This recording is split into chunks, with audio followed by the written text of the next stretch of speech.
And that is the pattern. What do we see in Western Christianity? Kind of the same thing. At first, the religion that Jesus set up, you had women who, we show this in Egyptian burial tombs now, women were buried in full-on priestly robes and caps, just like the men. You had female bishops, you had female prophetesses, all of that. And then as they slowly chip away, you get worse and worse and worse until you get to the Renaissance. And what do you have there? A genocide of women, right? Literally 80% of people burned during the witchcraft trials were women.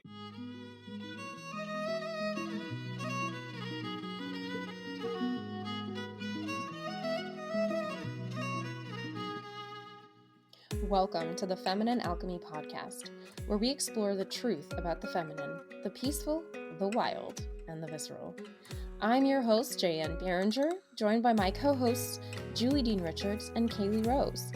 Each week, we explore the deep mysteries of the feminine and help listeners apply them to their daily lives in a practical way. Join us to unlock the hidden wisdoms your soul has been waiting for.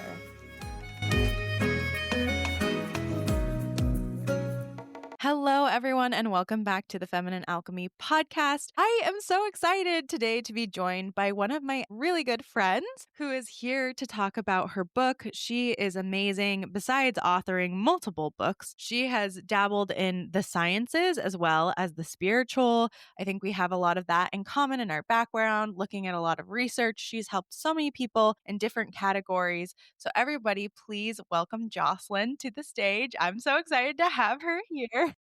Jocelyn Pedersen. Jocelyn, why don't you introduce yourself a little bit more so our audience can get to know you? Sure.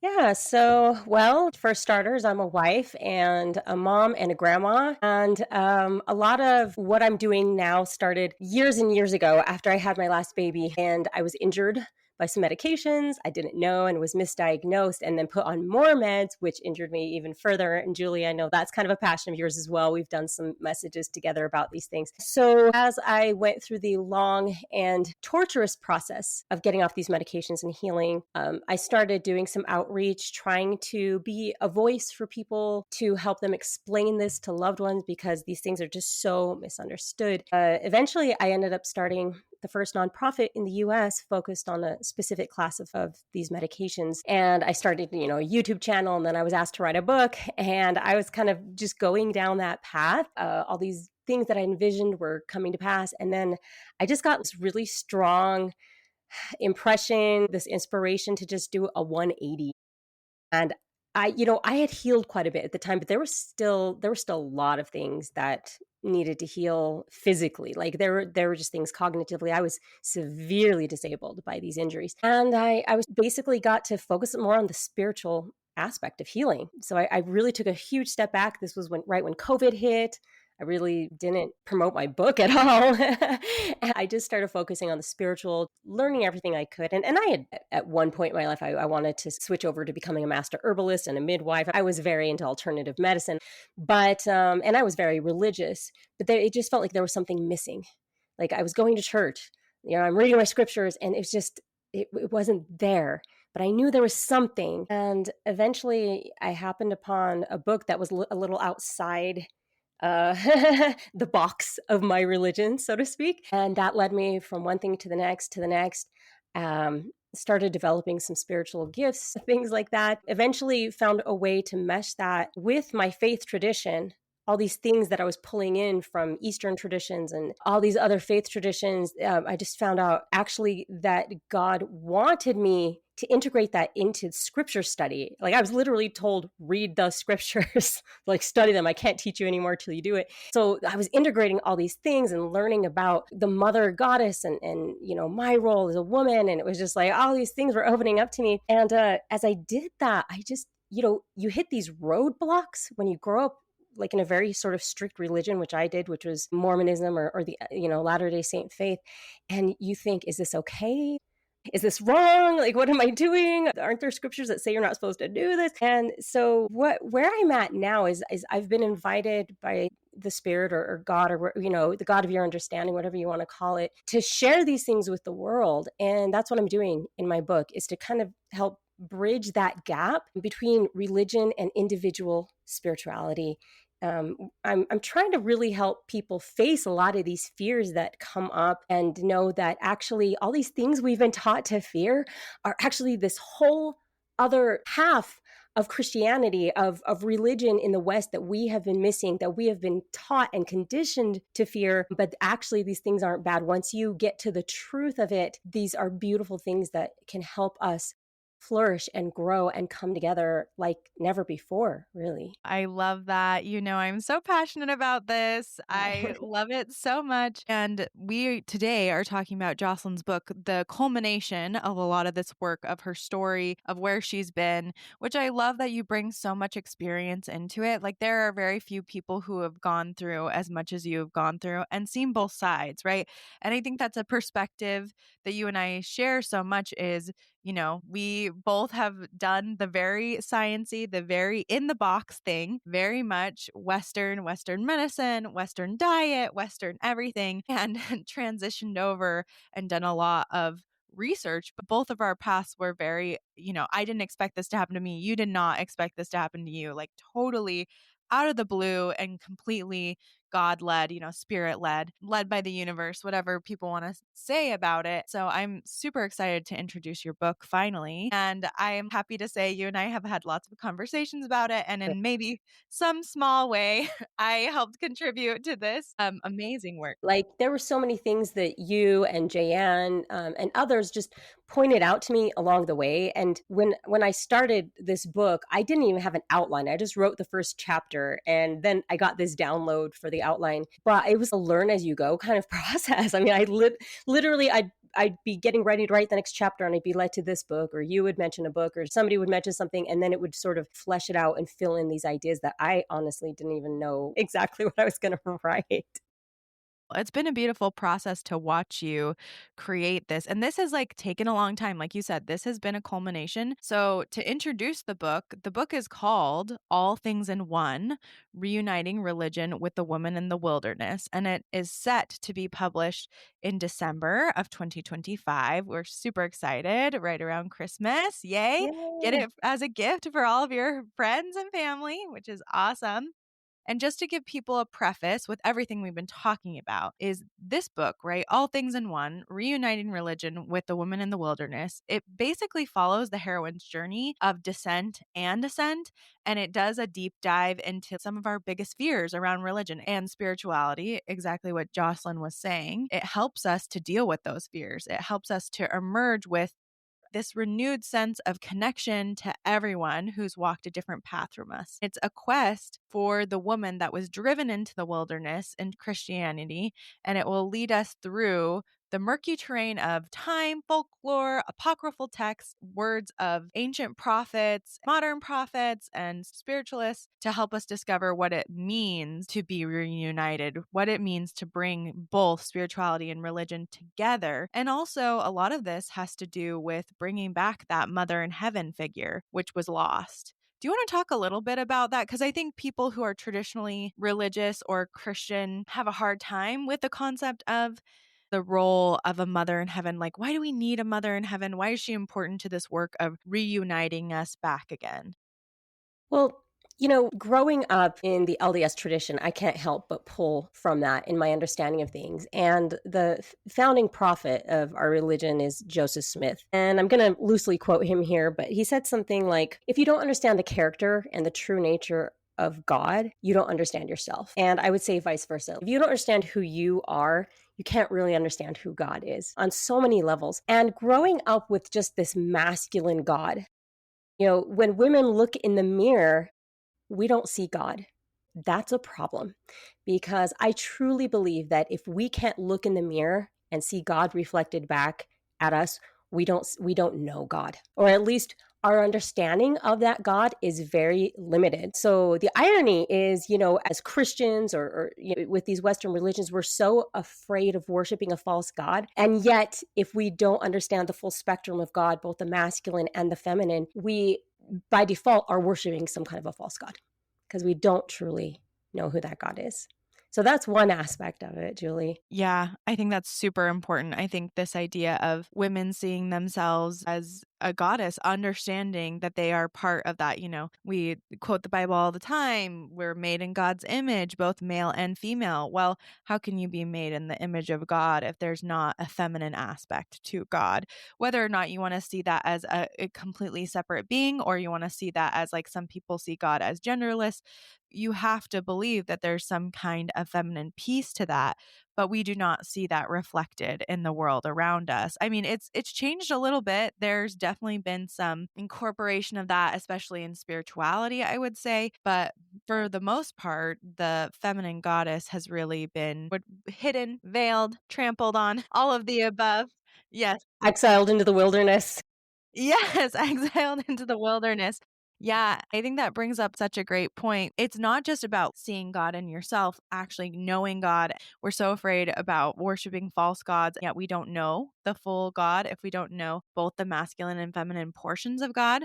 We can see that culturally, having a goddess figure actually affects people in their daily lives. Makes a difference to the way that we're treated, the way that we look at each other. And we can see this going even all the way back thousands of years ago, what women could do versus what happens when we only have a male deity, and the difference to women. Do you want to chat about that a little bit? Yeah, absolutely. I mean, that's what my whole book really goes into. I know you guys had a conversation with Dave Butler about some of this history. I delve deep into the history of this as well, starting off with the Hebrew religion, right? The Judaism, and how there's this pattern that I lay out all throughout history. And so we start with ancient Israel and how they got rid of this mother goddess. We have so much archaeological evidence. We have so much textual, linguistic evidence that the original religion of the Bible absolutely included a mother goddess, a father, and their son. So what I do is I show a little bit of how and why this mother goddess was taken out. And really, it's kind of funny because you were talking about, like, some people see God as genderless, and we've always had a genderless God. Actually, that's kind of been the problem in a sense, because that's what the Jews did, or that's what ancient Israel did. They said, "Oh, God is formless, God is genderless," but because we live in such a masculine world, we just have this de facto masculine God whenever you do separate God from gender. And in separating God from God's gender, God's character, we're separating God from us. We have bodies, we have these genders, right? And I'm not saying that they can't be somewhat fluid, or that things shift throughout the eternities, but what I'm saying is that when mankind tries to sort of put God in this defined box and say God can't be this, God can't be like us, that's when you have a real problem, because women throughout history just naturally have been marginalized by men who have the upper hand physically, who have had the upper hand in a lot of ways. And so it's just natural to get rid of that female aspect of God. That makes sense. So you have this thing that happened in ancient Israel, and then I show through religion, through religious texts, how God actually kept trying to bring the feminine back in. So you have these people who broke off from ancient Israel. They came to America, according to the Book of Mormon. And what are they doing at the very beginning of the Book of Mormon? They're talking about this tree who's like the goddess Asherah. And they're talking about respecting women and not doing what everybody else in the East was doing, which was having multiple wives and concubines. I mean, it's really obvious when you see it in that way. But what happens in this culture?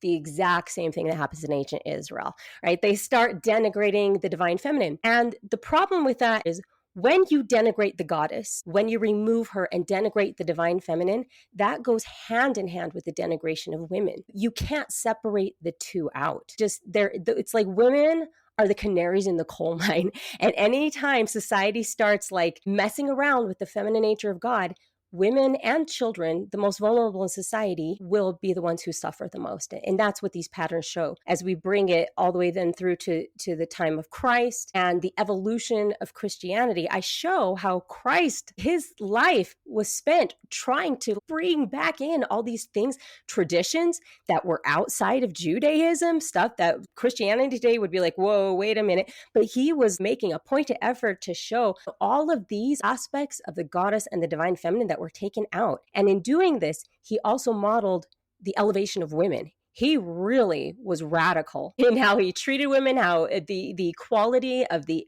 early Christian church was uncanny and not well liked by the people around them, and even the early Christian fathers were very uncomfortable with this. So I show how the creeds of Christianity over the centuries just slowly chipped away at the role of women, at the nature of God. And God became this amorphous, asexual being once more. Now here we are in the modern age. And actually, we think that we've kind of evolved and that women are a bit more equal in this society. But if we look at it from the spiritual aspect of things, we're actually not as liberated as we think. Unfortunately, we have a lot of work to do.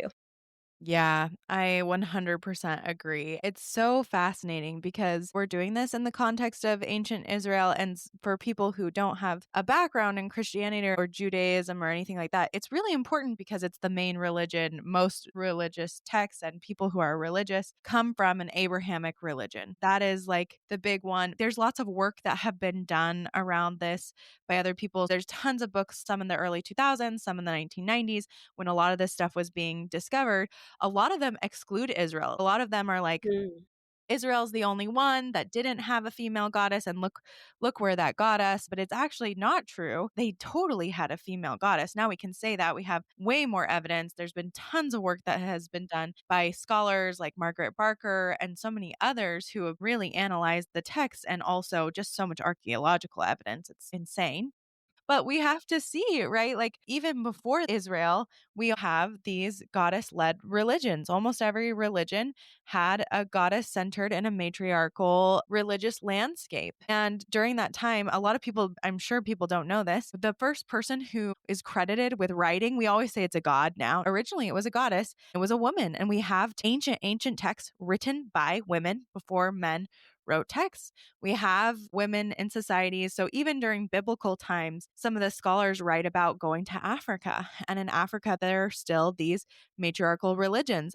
The women are the ones who are going to work, and the men are the ones who are tending the kids. And I'm not saying that's the way it should be. But what I'm saying is your perception of God equals the way that women will be treated, the way that men and women will be treated, what they're viewed to be able to do and to have, the gifts they'll be able to have. So I think this is so important to show this from the context of Israel as well, because so many people are operating from that viewpoint. And it's really important to bring that back because you look at the beginning of Christianity, like you said, there's a lot of mysticism in the beginning of Christianity. There's tons of mysticism. I mean, people don't talk about this, but there's a whole book of spells, Christian book of spells. There's tons of different stuff. And people are like, that's crazy. That's blasphemous. But maybe we should talk a little bit about, what was Christ bringing in when you say he's bringing in other traditions for people who don't understand that, like, what was he trying to bring back that now we're not so savvy to? First of all, there's some really weird language in the New Testament if you look at it. The stuff that people usually don't really understand what Christ means by that. So, for instance, Christ compares himself to a mother hen who's gathering in all her chicks. Now, there's layers and layers of meaning to this. I mean, I take a whole book to write about this stuff. But we'll just say that, first of all, I believe he is referring to the divine feminine. She is a dove. She is the Holy Spirit. She is represented by a bird, but he's also being compared, even by some of his later apostles, to the goddess Ma'at and the god Thoth. See, I do this whole comparison. So in the Old Testament, which the word for the God usually in the Old Testament is Jehovah, right? And a lot of scholars believe that's actually Jesus as God before he comes to earth in this body. And so if you go through the plagues of Egypt, when the Israelites are being led out of Egypt from captivity, from slavery by Moses, every single plague is related to one of the Egyptian gods. And all of these gods relate to Jesus Christ. I believe that he is sort of carrying that tradition forward, saying, look, I am this son figure. I am Pharaoh, God incarnate. And all of these gods were like husband and wife pairs. So he's showing the masculine and feminine. I believe Jesus truly embodied masculine and feminine so well. So when you understand this, when you understand that he's bringing in Egyptian traditions, he's bringing in Canaanite traditions, he's saying, look, there's all this truth here. and I'm embodying this truth and it's okay. Then you understand, for instance, why he calls James and John the sons of thunder. Why would he do that? Well, if you understand that he's actually comparing himself to Baal or Baal, that is the god of thunder, and these men are following the path that he has laid out. These are men who literally offered to call down fire from heaven. They believe they have this power. How do they know they have that kind of power? They are the sons of thunder. So just things like that that I explore and lay out linguistically and show that he was actually trying to bring in these branches of truth. And these branches all relate to the tree goddess, Asherah. There's so many scriptures in the Bible and in the Book of Mormon about trees and these branches being scattered and this woman who was ravaged and all these things. And if you look at it through the lens of the divine feminine, you can understand that what God is trying to say is, no, I'm talking about the female aspect. I'm talking about women. I'm talking about the goddess. This isn't just metaphor. There's a reason why Zion, for instance, is always a woman. There's a reason why she's a land flowing with milk and honey, that, milk can only come from a mother's breasts. Honey can only come from female bees. It's in there. You have to have the courage to see it and then to hopefully integrate that. Because that's what we're missing right now, right? Just like you said, Julie, the problem is we've truncated, we've cut off half of God. And so now we have this very imbalanced masculine society. We always have, even more so in this age of quote, we've had the age of enlightenment, but I show in the book what that did is that just completely cut off all spirituality then. Everything was just materialism and empiricism, and there's nothing spiritual. And women who are so incredibly intuitive and spiritual, it just created, I would say, an even bigger gap and an even greater marginalization of divine femininity. Yeah, I think those are beautiful, beautiful points and very important. I think with that, we should talk a little bit about Asherah so people know who she is, why is she being compared to a tree, and why she's so important in these texts. So Asherah is a name it's a Canaanite goddess. It's also not just Canaanite, it's Ugaritic, and then she shows up in the Bible. So most people, if they've read the Bible, the way they might be familiar with Asherah is, oh, she was that bad goddess that Elijah, when he was confronting the priests of Baal and all this stuff, Asherah sort of thrown into this story too, that Jezebel kind of promoted her and had her priestesses. But again, this goes into a lot of scholarship, and I try to make it as accessible to people as possible.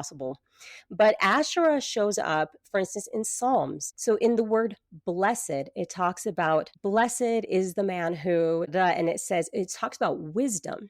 And anybody who's a scholar of the divine feminine or the goddess understands that wisdom is one of her names. So in the Psalms, Proverbs. So in Proverbs, specifically like Proverbs 1-8, it goes into all this stuff about seeking wisdom. And the man who seeks wisdom is blessed. Well, blessed is in Hebrew is Asherah. So it's this Hebrew pun. It's a play on words, and in Hebrew, puns are no joke. They actually indicate when something is really sacred. So sacred, in fact, that it's kind of veiled behind these layers of meaning. So it's only this mystery that's available to people who really are seeking her and really want to see it and have the spiritual depth to grasp this. So Jesus in the Sermon on the Mount, if people are familiar with the Beatitudes are the blesseds. They're based on Psalms. That's why I was thinking Psalms earlier. Same thing. Blessed are they. Blessed are they. And the interesting thing is, and Margaret Barker is the one who pointed this out, but I put it in my book, it begins and ends with this blessedness and how these people will receive the kingdom of heaven. Well, that word, kingdom of heaven, or that phrase rather, it's another pun. If you pronounce it slightly differently, then that kingdom becomes queen. And so it says, blessed are these people, for theirs is the queen of heaven. So it is all throughout scripture. I mean, my book is like 90,000 plus words, and I still couldn't include everything in there because, it's really like going on this quest. It's a treasure hunt. If you want to find her in Christianity, in the Bible, in religion, you will. She is there because she's been placed there. but you're going to have an open heart and an open mind to find her there. Oh, and I'm sorry, you asked about the tree. So Asherah is always known as a tree. Like she's represented as a tree. Sometimes they say, oh, she's a tree in the Bible. And that's part of how the twisting of the language that they use to try and get rid of the goddess figure. And they turned her literally into this tree. And in Gnostic texts, there's actually some interesting Gnostic texts that talk about that, how she's turned into a tree when she encounters Satan. So that's just kind of, yeah. Yeah, that's really fascinating. And I think to point out the tree aspect is really important for, the way that Isaiah talks about her, talking about the groves and the trees, like she's everywhere in that. And we also should point out, so for people who are like, well, you said that this goddess is only Ugarit and, she's Canaanite. That doesn't mean she's Israel. Well, she is Israel. We have archaeological evidence that she is. Like the most ancient stones, we talked about this with Dave, also says Yahweh and his Asherah. Yahweh and his Asherah, his wife, Asherah. We also have the fact that they actually kept an Asherah in the temple, in the Holy of Holies. That's where she was kept. And then the biggest, of course, one of the biggest evidences is all the pillar figurines that we find everywhere in Israel, all around the temple, which depict a woman as a goddess, as a tree. She's half woman, she's half tree. And these are Asherah. Asherah has the big eyes. They're very classically Asherah, and they're all to do with Israel. Should we talk a little bit about the reason why doesn't Israel like her? Maybe we should talk about King Josiah a little bit. Why don't we like her? Yeah. Yeah.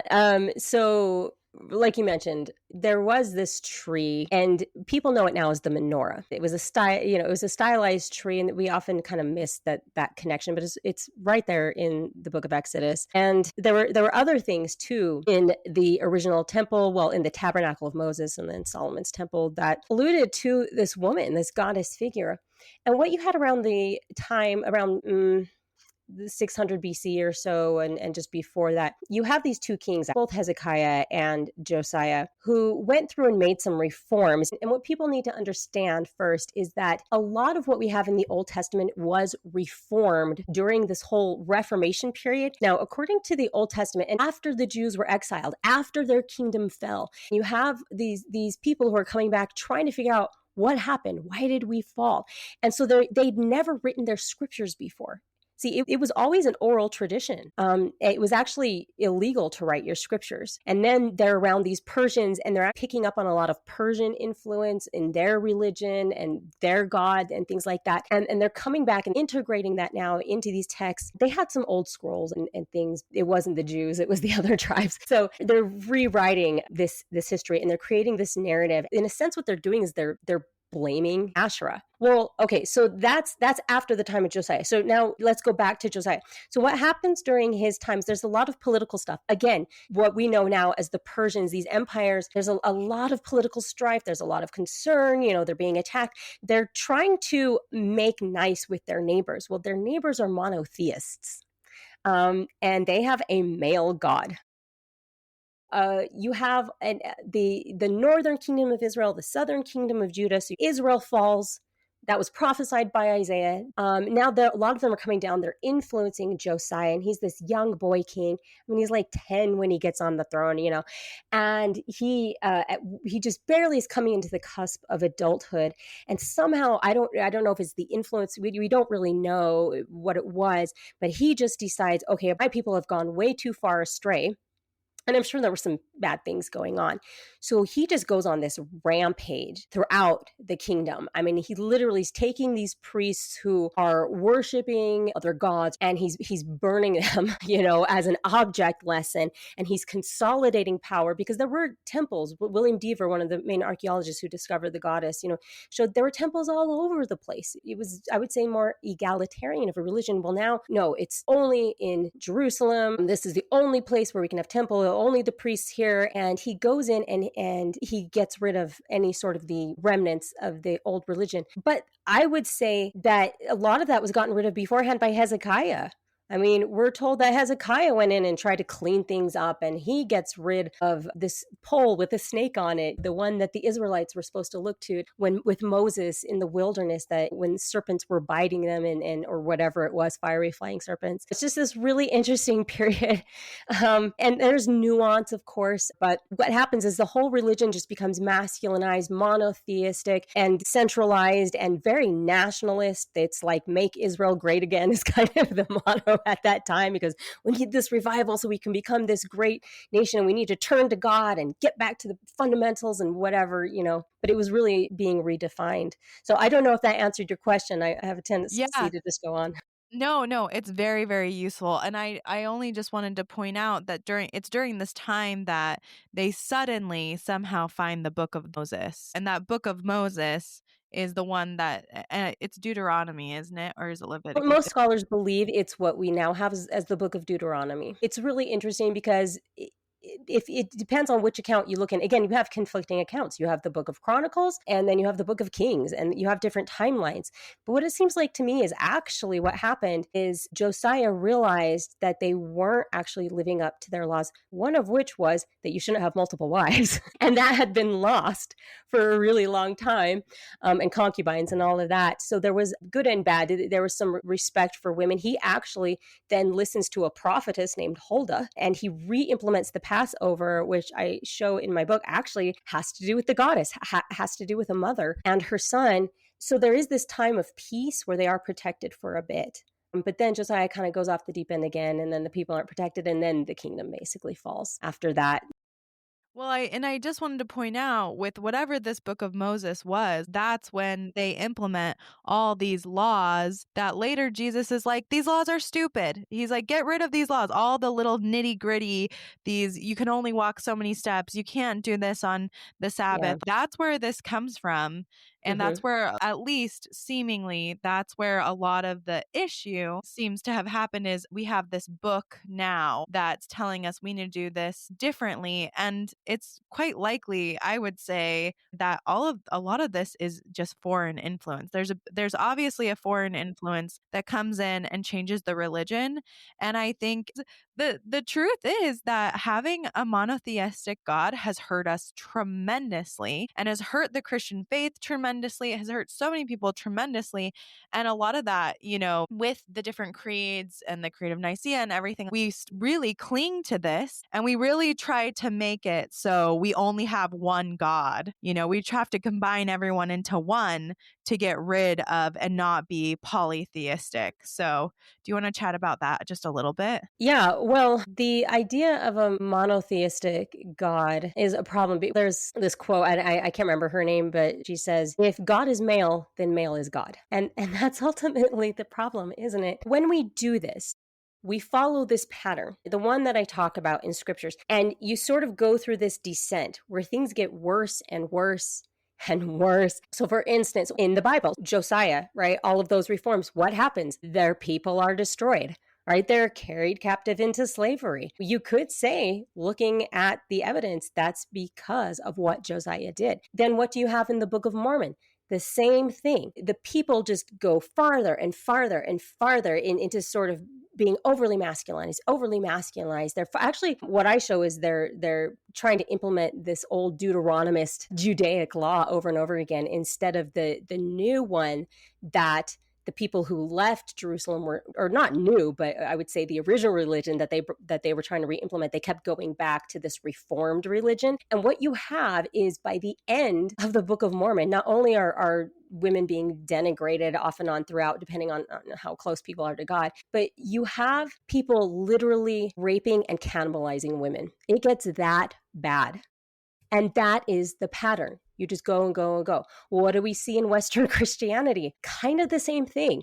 At first, the religion that Jesus set up, you had women who, we show this in Egyptian burial tombs now, women were buried in full-on priestly robes and caps, just like the men. You had female bishops, you had female prophetesses, all of that. And then as they slowly chip away, you get worse and worse and worse until you get to the Renaissance. And what do you have there? A genocide of women, right? Literally 80% of people burned during the witchcraft trials were women. And then you go into modern history and we think, oh, nothing like that has happened. Well, you're going to have to read the book, but it has. It absolutely has. We have women who are being marginalized and injured and even killed at genocidal levels just in the West.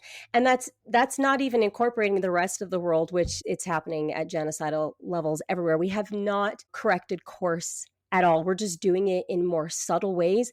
The institutions that doing it now are not religious institutions, and that's the problem. We don't see it because it's not a religion that's doing it, but it is other very powerful institutions that are keeping out, I would say, suppressing the divine feminine and therefore suppressing the natural power, authority, and equality of women in our society. Yeah, 100%. I think a lot of that is happening. I mean, you just have to look at the rate of female mutilation, the mutilation of female genitals. There's so much of that happens, and we're just so unaware of it because we live in a first world country and we're not Yeah. seeing it, even if it's But yeah, happening under our nose, right? It's happening here too, yeah. but we're so oblivious to it. Maybe I should just go right to the heart of the point because you and I are both very passionate about medical freedom. We've both spoken about this. That's what I do. I have another channel where I help people get safely off of psychiatric medications, which, by the way, are more dangerous and difficult to get off of than heroin. You can die if you try and, for instance, get off of Ambien too quickly, which is a tranquilizer like Klonopin and Xanax and all these kinds of things. You could have a seizure or a stroke and die. And these things are possibly difficult to get off of. So I'm just going to do a little disclaimer. Please don't ever suddenly stop a psychiatric medication. If you need help, if you need information, you can go to my Benzo Brains channel or my Benzo Brains website because you really do need professional help to do that. But my point is, we think, oh, that's not happening over here. There was this study that just came out the other day that said fewer people are having sex. It's so interesting. Both single people and married people. The amount of sex people are having is less and less. And I think there is a direct correlation there to psychiatric medications. 1 in 4 women my age is on a psychiatric medication. 1 in 5 people in the US is on some kind of psychiatric medication. And one of the main things that they cause is sexual, is dysphoria the right word? I'm trying to search for the right word there. Well, lack of a drive, lack of Yeah, libido. Yeah. yeah. Yeah, and that's one of the main side effects. And you have a massive, massive part of the population that is taking these drugs. And for some people, it's 1 dose, and it will do that to them. And it could be a long-term problem. You have young girls. The number 1 medication that young girls are on is birth control. Birth control. Guess what else birth control does? It makes you not want to have sex, and then it messes with your hormones, and it does all these other things. And then studies, and I actually include some of this in my book, but actually the number 1 cause of death in the US every year, 800 something thousand deaths a year, is medicine. Western medicine and psychiatric medications are right up there as one of the leading causes. I'm talking way above cancer, way above heart disease. Well, we don't realize this. It's not in the news. It's not talked about. Women and the most vulnerable in society are put on these drugs far more than men are. The whole history of this industry is really, I mean, women could just be locked away in an institution because her husband didn't like her opinions. I mean, it's pretty brutal, but we don't see it because we actually have such faith in the medical system. We've been raised to believe in this science, which has become, quite frankly, a religion because our science actually can't be proved by its own scientific method. I mean, these drugs, you look at them, they literally say in the package inserts, we don't actually know how this works. We know it does something, but we don't know how it works. And that's why you have such a confusing array of some people are okay on them and some aren't. And so then we don't have any real clear image of what this is doing. But when you look at the numbers, people are dying at genocidal rates from very, very powerful institutions like the medical and pharmaceutical industries. And that's just one example. That's just one industry. There are others that I could give examples of. And so this is what we need to have the eyes to see if we're going to heal this, if we're going to restore the goddess and restore women to their position as representatives of the divine feminine. We first have to sort of peel back these layers and see what the problem is before we can actually fix it. Oh, amen. Amen to all the things you said. You know, I'm so passionate about this. And I think, some people that might be like, how could you say some of those things? And even that reaction, right? The fact that we have this reaction Mhm. should tell us something about our faith. You're a heretic. You're a heretic. Yeah. Oh yeah, you and me, we're big heretics. We're very much heretical, but how could you not have faith on it? Because we have been sold this lie Mhm. that birth control saved women. It made women better. Birth control made it so that women were liberated.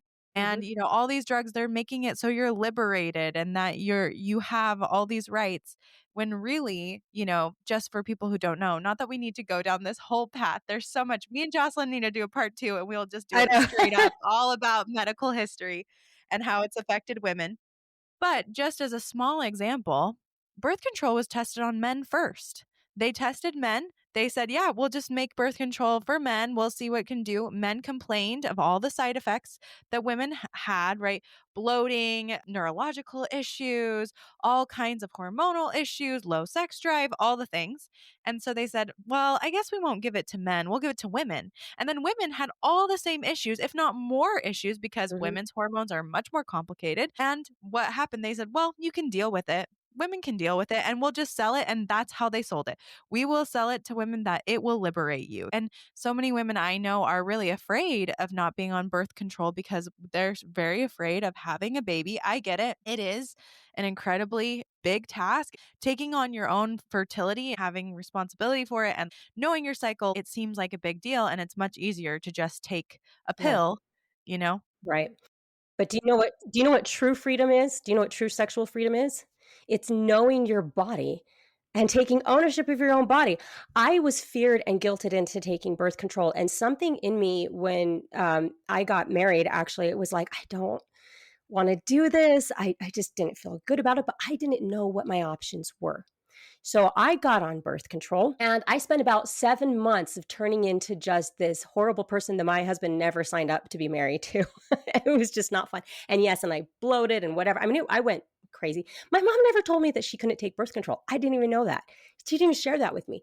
So finally, oh my goodness, thankfully, I had this neighbor in our apartment complex who said, "Have you read this book? It's called Taking Charge of Your Fertility." And no, I hadn't. So I read this book, and luckily, I am lucky. I have pretty regular cycles, but I know that there are ways now to correct that too if you don't. But it was so easy, Julie. Oh my gosh, I read that book and I got off that stupid birth control. And my husband and I had a better year the next year, and I was a much better person. And I never took it since. And I remember, it's so funny, after I had my second baby, there was this emergency C-section. It was this whole nightmare. And the doctor's like, "Are you going to get on something?" And I'm like, "No." And he's like, "Oh, so you want to get pregnant right away?" And I'm like, "What are you talking about? You ovulate once a month. It's not rocket science. It is not that hard. If you learn to read the signs of your body, and you know what? And then even with that birth, then the next thing that I experienced was doing hypnobirthing. And then they taught me even more about my body and more about like what is actually supposed to happen when you give birth to a baby. They removed all fear. I had the most beautiful labor with my daughter. She came out in 45 minutes. I mean, I had no pain right up until my water broke and her head kind of hit my pelvis. That was kind of painful, but it was no big deal. And doctors are like, they're trying to hook you up to IVs and they're lay down in the most uncomfortable possible position that you can be in. And it's just like, oh my gosh, just leave me alone. I know my body. I know what to do. And if women can just take back a lot of the power that we have given to this modern Weltanschauung of science and, the medical establishment, all of that, we would just have a completely different society. And women would be so much healthier and happier. They would, and they would tap into their spiritual gifts more. And I Mhm. want to say this because it brings us back to our original conversation. Like I said, Jocelyn and I for sure will do a part 2. We will do a whole thing about Great. Yeah. we will do a whole thing about the medical system, how it affects women, how it can help you, how knowing it can help you take charge of not just your fertility, but take your power back as a woman and, know your rights and know what to do. Because I'm sure lots of people, of course, hearing this will have a range of emotions and like, well, I couldn't do that because of X, or this doesn't Right. affect me because of Right. this. And trust me, We've heard it all. We have been through it all. We have researched it I've all. We've experienced it all. I've experienced it lived, all. oh my Yeah. gosh. Yes, so Yeah. much so. But I do want to say, if you're out there and curious about this, contact Jocelyn. You can message me. We can talk about it if there's things that you have issues. But I definitely plan we need to have this conversation because it's so important. We will definitely do it. But bringing us back, one of the things that recently we talked about on the podcast that Jan decided she wanted to get her IUD out. She's like, I can't get pregnant Yeah. again. She shared this on the podcast. Like, I was very afraid of it, but I finally decided because of the side effects and everything, I want to get off my IUD. And what did she express after that was, my spiritual gifts came back. My intuition came back. I could feel again. I could feel again. So many people don't realize that's what's happening. And she explained it as like when it came on, when I got the IUD, when I got onto birth control, it was a drop by drop process of losing touch with my feelings. It wasn't all at once. For some people it is, but it's usually not. It's usually not an all at once. So you don't notice it. You don't notice that you're losing touch with your feelings, your body, your intuition, your spiritual gifts. And then you get to the point where all of a sudden she was like, I've just been, I thought this was normal. And then I got off of it. And it was like this flood of Mm-hmm. information. Like I can feel now, I Yes. can smell now. All Mhm. these senses came back to me. And, in so many contexts, whether or not it's religious institutions or the medical institution, like that is what has happened to us as women over time is so many of our spiritual gifts have been taken away, trampled on. They have been maligned to the point that we feel like we cannot access them. It is bad to access them. So maybe we should talk a little bit about that and the pattern, the witch trials and these spiritual gifts. So, Jocelyn, as you were going through this and studying and writing this book, what kinds of spiritual gifts would you say are feminine? What has been taken away? What's happened to them? And where might be we find them? Give us a little history and context. I'd love to hear. Well, linguistically, again, because I'm exploring scripture a lot, all the spiritual gifts are under the purview of the divine feminine. All of them, for various reasons that, again, you'll have to read the book to understand why I'm making that claim. And therefore, all of them were maligned, particularly in the Bible. So, what people have to remember is that the King James Version of the Bible was integral to the establishment of Western civilization and democracy, and all of these things was written during the King James witchcraft trial era. A lot of the language of the Bible was changed over the years. Even words like saved or judgment, they were not the same words originally. And so what you have are all of these words, and I actually do I have a whole chart. You can just flip open to my book and look at this chart where I go through every single word in the Bible, in the Old Testament, that can be interpreted or has been interpreted as witchcraft. And I show, look, these are just spiritual gifts. Every single one of these words has both a positive and a negative interpretation. These biblical scholars, but what we don't understand a lot of times is that biblical Hebrew is a dead language. Nobody speaks biblical Hebrew. So when scholars go through and they're going through these ancient texts or they're going through the ancient Greek or whatever, they have to kind of just determine from the context clues of the text what these words mean. And when you have interpreters who have these biases, even modern day interpreters who grew up with this Western Christian mentality, Western sort of empiricist mentality, they're putting their own views into the language and how they interpret these things. So all of these things that say necromancy maybe or witchcraft or soothsayers or anything like that, just know there was also some prophet who used that exact same gift, and it's perfectly okay in those verses. It's just not okay over here in these verses. It's just tapping into spirituality. And yes, are some people going to use those things for ill? Absolutely. People do that all the time. People use spiritual gifts, they use financial power, they use sexual power. People use their power for bad purposes, but they can also be used for good. And so, unfortunately, what we have is an entire religion that has been taught to fear the entire purpose of that religion, which is to step into our spiritual power and to come to know God. And you really can't come to know God without having that kinship with God, without tapping into that godliness, these gifts of godliness that God absolutely wants us to have. And in my own faith tradition, I feel we should know this better than anybody, because the Book of Mormon itself, and we believe in both the Bible and the Book of Mormon, right? But the Book of Mormon ends with this invitation to step into our spiritual gifts, to embrace them, and to be very, very careful not to call things that are good and of God evil. And right? And we interpret this because there's this language that says, deny yourselves of all ungodliness. And so I know, again, we kind of put this Western Christianity mentality on it. We say, oh, that means don't sin. He says nothing about sin. There's nothing about doing bad things. He is saying we should be experiencing miracles. If you're not, you don't have faith and you're not stepping it up to the next level. And that's what you should be doing. Yeah. Yeah. I love this. I love it so much. I love it. Yes, I am so glad that you went through and did the analysis, because I was going to say, you can see this happen over and over again. There are so many prophets that cast lots. There are so many Yeah. prophets. It's the same verb, the soothsaying verb, the witchcraft verb. They're the exact same thing.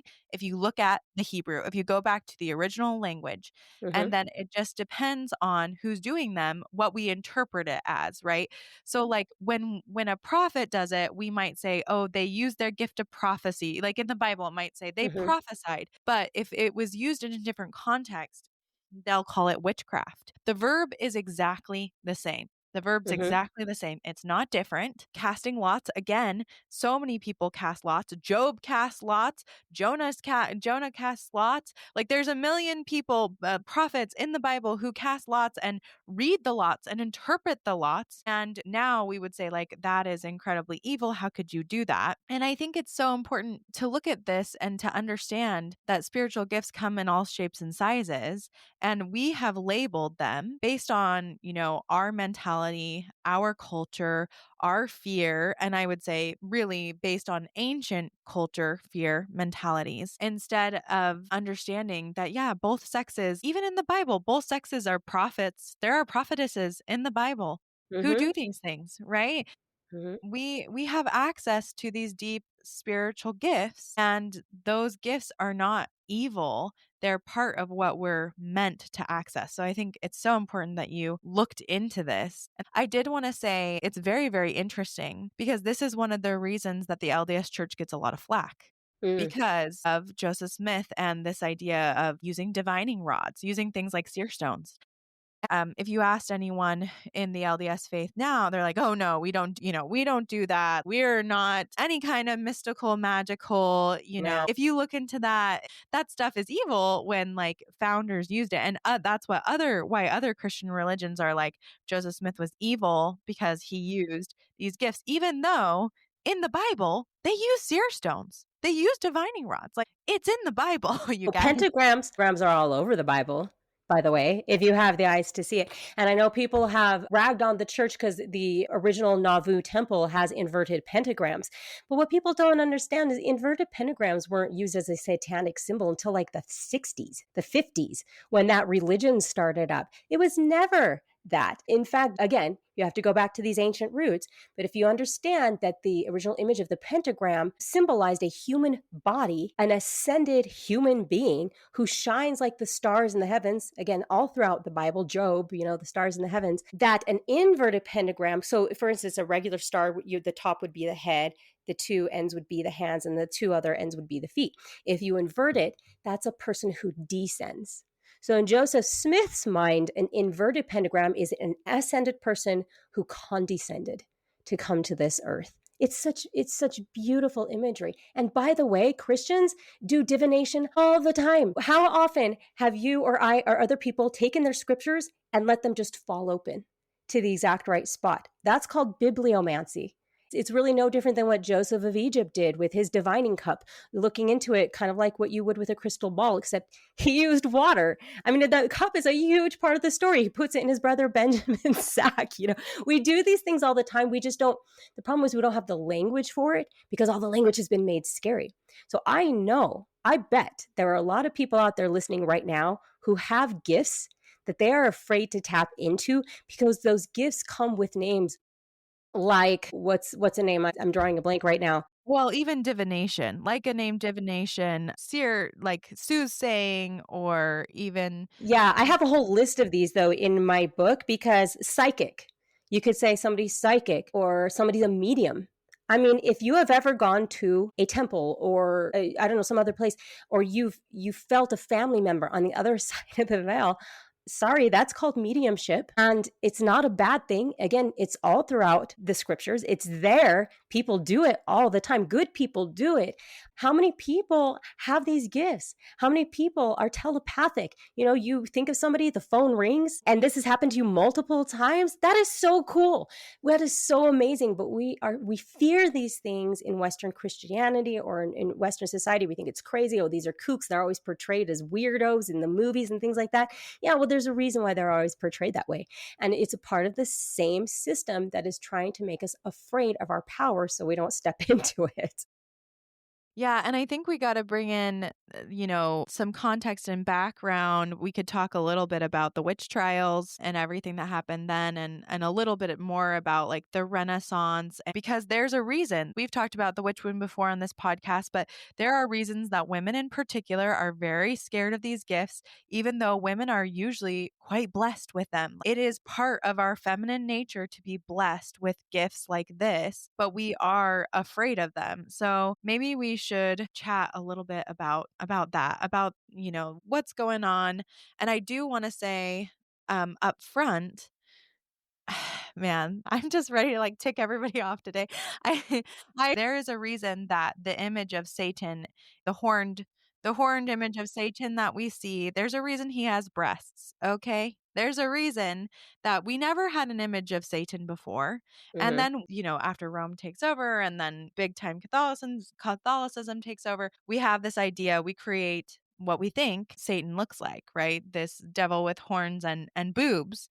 And why do they have boobs? Why? I always ask, why do you think they gave Satan boobs? And really, I personally think that harkens back to the breasted goddess, right? I think that harkens back to them, and this is why I had brought up monotheism again, was just this idea that if we are monotheists, we have to get rid of the feminine.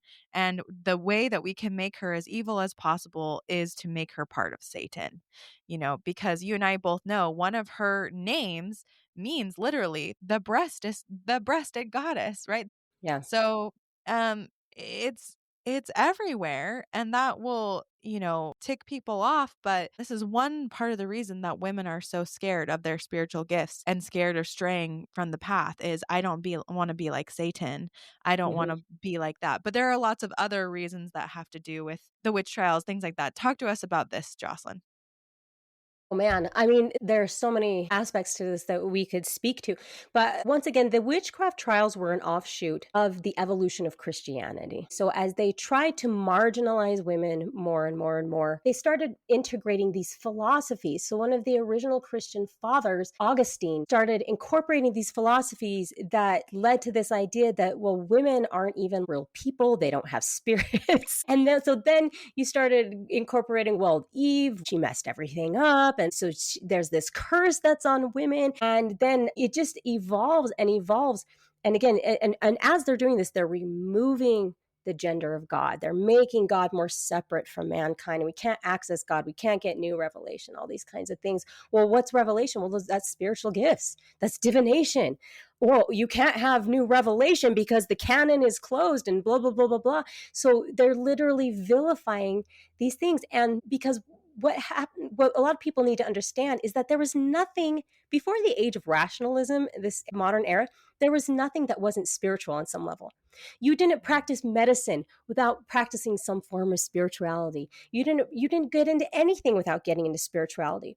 So all these women with these natural gifts of healing, by the way, the goddess is a healer in the Old Testament. She arises with healing in her wings. That's what the language actually says. The leaves of the tree are for the healing of the nations, etc. Anyway, so healing is a hugely feminine gift.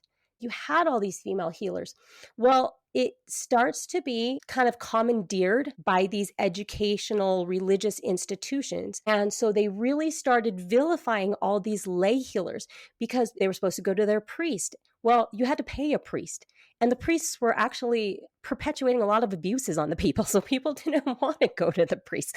They wanted to go to these women who were gifted, who knew what the heck they were doing because they were intuiting it. So what you started happening in the 1400s was this coalescing of a lot of people that were being massacred, who believed in the equality of women, who saw God as male and female. They were known as the Cathars in the south of France. So the whole crusade thing actually started by attacking these Cathars. And there was this genocide that took place for 20 years. Well, a lot of that evolved into this whole Waldensian tract. Then they started calling them Waldensian witches. Anybody that believed anything different from the Catholic Church, like they were basically heretics. And then you started combining that with these lay healers and women who actually, a lot of women, I mean, Eleanor of Aquitaine, she was very influential. When these women were allowed to exercise their intellect and their spiritual gifts, they became very influential. A lot of these women became very wealthy. And for whatever reason, that was a threat. That was a threat to the institution. That was a threat to local men. So some of the first men who started accusing women were these men who actually benefited legally by doing so because they could take their wealth. The law meant if these women were accused, then you assumed their property, you assumed their wealth. So there were just so many reasons why this happened. But I really think it is because ultimately, at the end of the day, spiritual gifts are just the divine feminine. And I feel like the adversary of this world is out to get the divine feminine. And if you do that, you suppress mankind. You keep us from stepping into our power. And ultimately, you suppress women. There is this pattern called ladies first. You mentioned it earlier. The goddess came first. Yes, she did. So did Eve. Eve actually, if you understand the text, she ascends first. She is an ascended being. Adam has to awake and arise to meet her where she is, but she also condescends first. So it's women first, ladies first. And although it seems like we don't really have the power to do this, we're being marginalized, this masculine world, women have to be the ones to wake up first. Sleeping Beauty has to wake up. Because when she does, that's when the thorn bushes, the hedge surrounding that nation are broken down and the people wake and arise. Ladies first is the principle. And that is why women have always been suppressed. Because if a woman steps into her power, knows who she is, she's going to bring her husband, her children, her family, her friends, and her neighbors with her. And that's what these powers are trying to suppress. Yeah, this actually makes me so emotional when we talk about it. Because for a really long time, I did not know why. I mean, I had pieces, right? I had pieces. I had woken up like you. A lot of my first awakening was in the medical field. That was a lot of my first stuff, experiencing some horrific things myself and seeing it and working in research and working with all the three-letter agencies and all those things. And, that was my first awakening. And for a long time, I didn't know why I felt like this was so important to women. Of course, it's important to men too, but I just could see it in that context, like we were talking about earlier. I could see how it was so hurtful to women. And then it was like out of the blue that I intuited this. Like I just had this download about from the beginning, right? The plan of the adversary, so to speak, is to suppress women in these different ways, to take the hands of healing. And in my context then, right, a lot of it was about our power to be keepers of the body and to be healers, because that's such a huge part of what women do. I will stand up for it every day. I don't care what people say. Like, yeah, men can be doctors too. Sure, of course they can. Men can pick up the spiritual gifts too. Of course they can. But women are the only ones who create bodies. And therefore, women are the keepers of the bodies. And not in this way that I'm trying to be like, you have to be like a 1950s mom and do all the things. But what I mean is, because you are the creator of the body, you have such an innate intelligence to the healing of that body, to the keeping of that body. And that's why women have always been healers. It's always been okay for women to be two things: teachers and healers. That's the good thing. They can be midwives in every era. Women can be midwives and women can be healers. They can be nurses. And that is because we're the keepers of the body. It really, but as I have grown, right, I hadn't had all the pieces of everything that you had said. And going on this journey has just helped me so much to feel like so deeply. And it's our spirituality. It's everything. It's not just this one piece, Yes, but right. seeing the bigger pieces and the bigger pieces and the bigger pieces, because that was going to be my next question to you, was going to be why women, right? And I just want people to know we're not trying to put ourselves above men. That's not the point. The why behind this is, why would we choose women? It's because it's that principle. It's ladies first. It's because, like you said, women bring everybody with them. Women are the keepers of the body. Women are the healers. Women are in touch. And that's kind of what we had in the beginning. If we look at these matriarchal religions, we saw the power that was birthed out of women. We saw that we could trust them. We had councils of grandmothers. We had all of these things. And not that men are not important as leaders. We need them. Oh gosh, we need them. We Mhm. need leaders. We need strong male influence as well. But when you decenter things, when you take away the woman, you end up with everybody getting hurt, women and men. And not that you don't get hurt if you take away men too, but it's a different kind of hurting. It's not the visceral way where everybody loses, because women are such a key piece to everything. But that is also another reason why women were vilified through the evolution of Christianity. As you separate God from the physical, and God just becomes this spiritual thing that doesn't have emotions, that has no body or no, understanding of that, you vilify the body. And I actually did talk about that in my book. So thank you for bringing that up. Because women are, like you said, the keepers of the body. Women are the ones who their sexuality is so powerful, we can literally create life. That just naturally became vilified as things evolved in that way, and spirituality became separated from physicality. And we have never lived, though, in a time in history ever like we do now, where spirituality is so separate from the physical. Empiricism is about the five senses, and there is nothing other than that. And if it's not one of those five senses, it doesn't exist. So, yeah. Well, and this is the reason, right? This is the reason every woman goes into a doctor's appointment or something and they stuff their emotions down. They feel, I don't know that this is right. I feel bad about this, Mhm.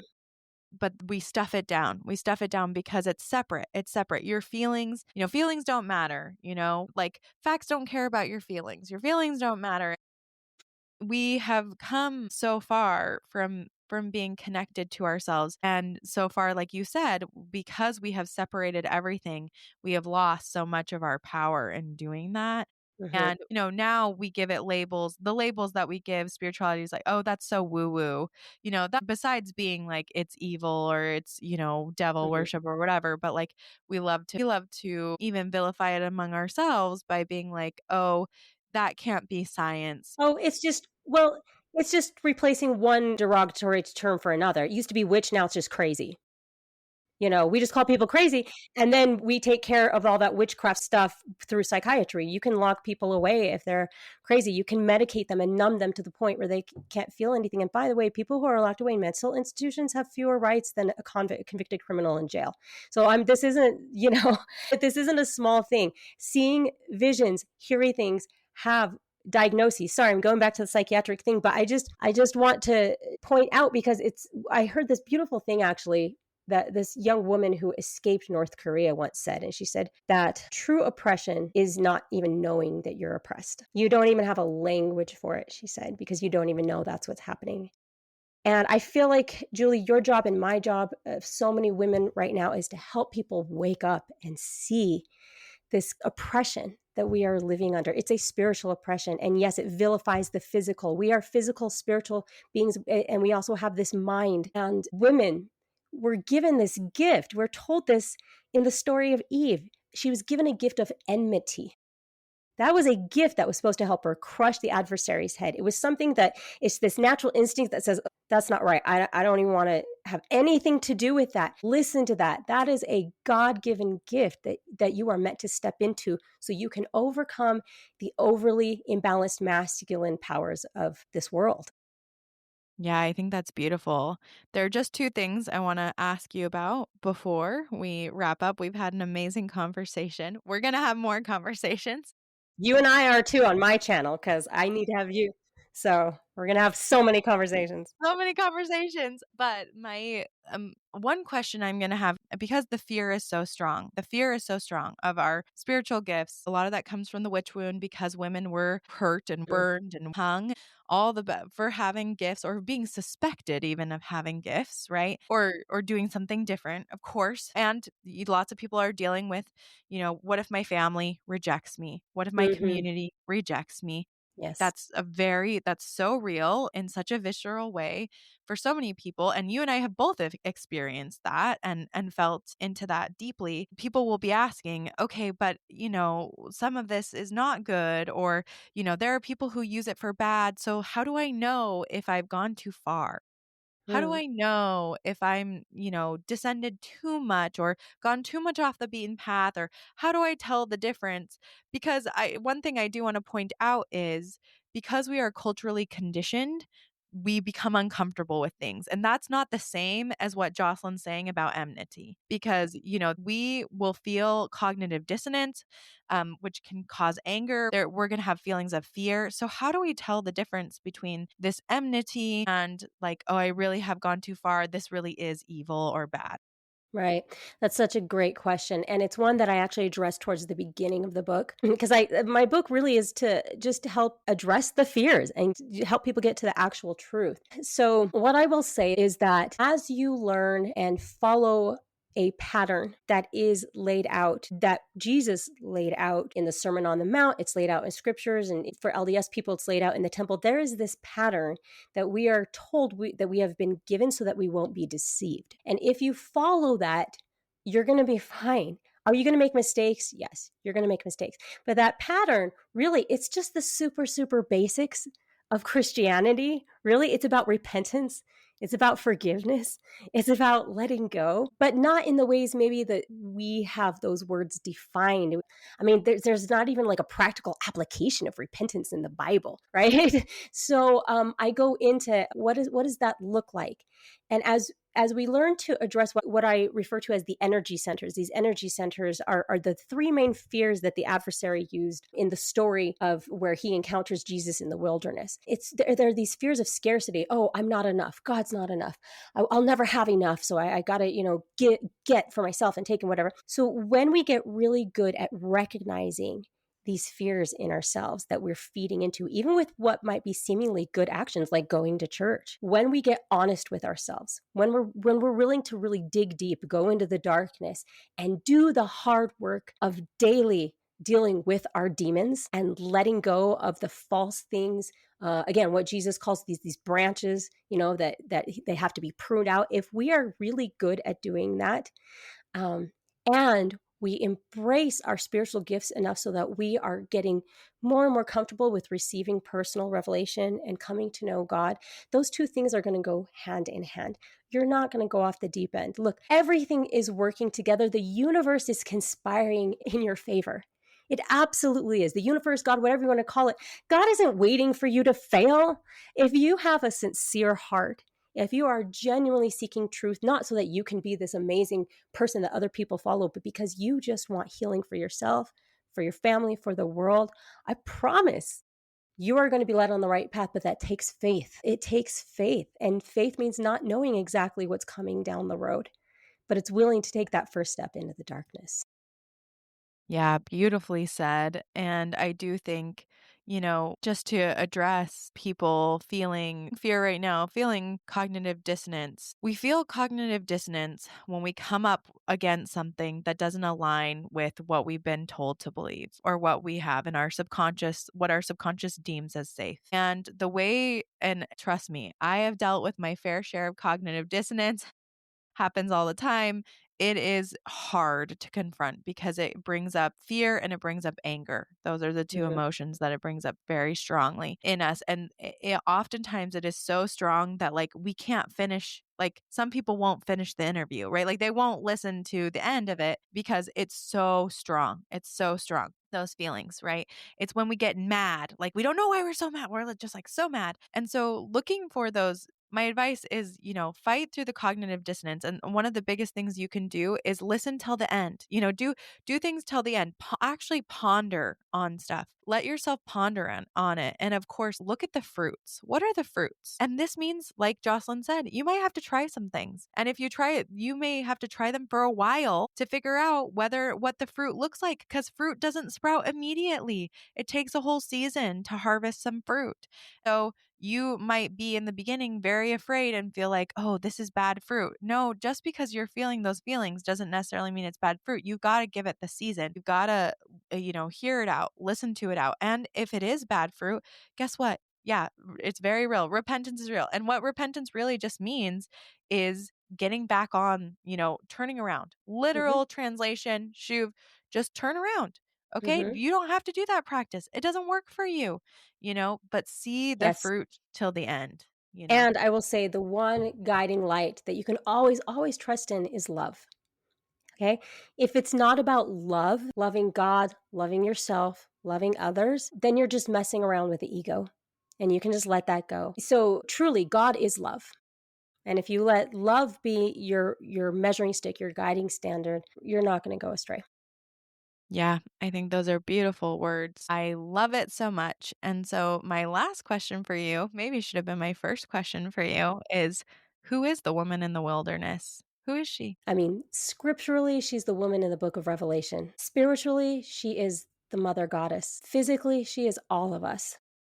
We all are the woman in the wilderness, the princess who's been trapped in that tower, who doesn't realize that she's already in a position to change the world. And all she has to do is just wake up. That was beautiful, Jocelyn. Thank you so much for being here. Thank you so much for telling us about this amazing book. I am stoked to read it. I am so, so excited to read this book. It's amazing. It's been a long time coming. So please tell everyone where they can find you and how they can get your book.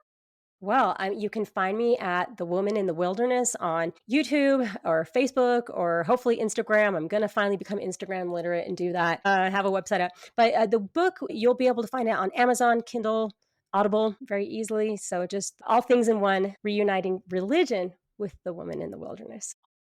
Well, thank you so much again for being here with us, Jocelyn.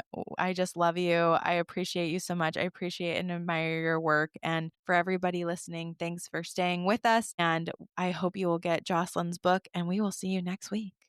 Bye-bye. Thank you. Thanks so much for listening. I hope you enjoyed this episode as much as we did. Please make sure to give us a 5-star rating wherever you are listening and share with someone you know. See you next week.